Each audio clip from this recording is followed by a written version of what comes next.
A man is lying in the snow beside his best friend's body. His friend is dead. He still has 100 miles to walk, completely alone, and within days, the skin on the bottoms of his feet is going to fall off.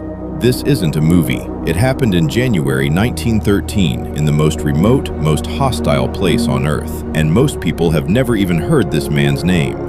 In 1910, Robert Scott personally invited Douglas Mawson to join his race for the South Pole. Mawson said no. He wanted something harder, to chart 3,000 kilometers of Antarctic coastline that no human being had ever mapped. Real science, not a flag in the snow. History would punish him for that choice. Scott died chasing the pole and became a legend. Mawson nearly died doing real work, and barely anyone remembers him. In November 1912, Mawson led two younger men, Belgrave Ninnis and Xavier Mertz, deep into uncharted ice on a sledging mission. 3 men, 2 sledges, 16 dogs. 6 weeks in, more than 300 miles from base, Ninnis's sledge went ahead of the others. Then it was simply gone, straight through a hidden crevasse under a lid of snow too thin to hold his weight. 6 dogs, the tent, almost all their food, gone in 3 seconds. Ninnis was never seen again. Mawson and Mertz turned back with barely a week of rations left.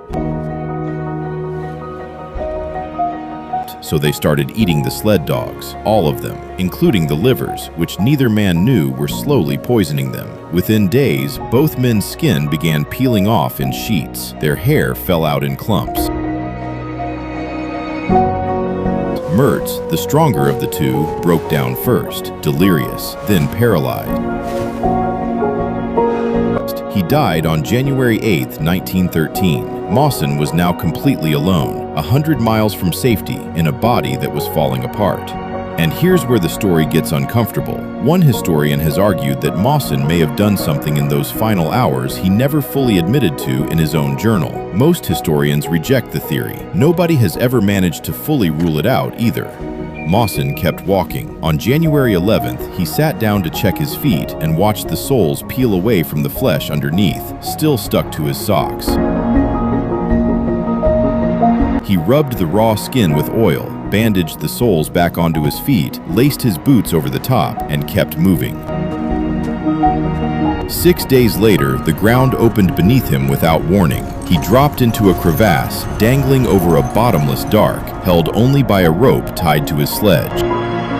He climbed back up, hand over hand, alone, then built himself a rope ladder in case it happened again. A blizzard trapped him in a snow cave for a week straight.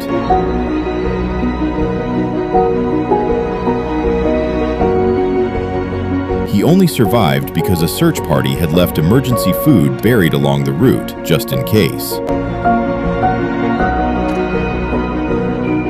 On February 8, 1913, after weeks of this, Mawson finally staggered toward base camp. He was hours too late. The rescue ship had already sailed without him. The first man to reach him didn't even recognize his own expedition leader. He just asked, "Which one are you?" Mawson would spend another 10 months trapped in Antarctica before a ship finally came back for him.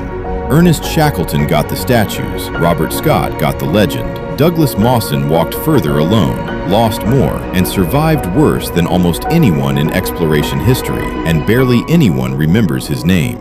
That's exactly the kind of story this channel exists to dig up.